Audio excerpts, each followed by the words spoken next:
I have a theory that I'm gonna have my next concussion when I'm 24 years old. Hey, I'm Sylvia with Evolution 1079, and this is the evolution video story and the story of how I got my third concussion. All my concussions have happened 5 years apart from each other, so in theory, the next one's gonna happen when I'm 24. Fingers crossed that doesn't actually happen. It was very early in the morning of August 17th. I had just booked my ICBC road test and I'd worked a super long weekend and I just wanted to go to bed, and I had to work at 8:30 that morning. So I crawled into bed, and something super important to note is that this wasn't actually my bed. This was a friend's bed who I was house sitting for, and on the top of the headboard there was a 3-inch shelf that I totally forgot about.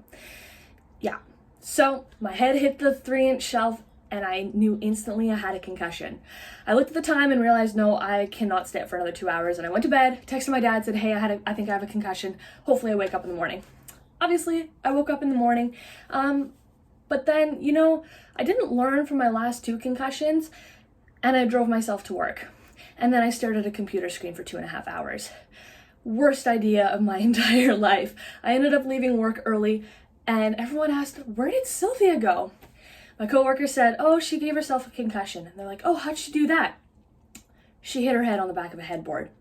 Eyebrows shot up.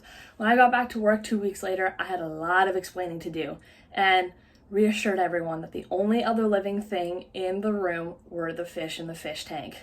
I'm Sylvia with Evolution 1079. This is the Evolution Video Stories, and that's the story of my third concussion. Stay tuned for the final injury.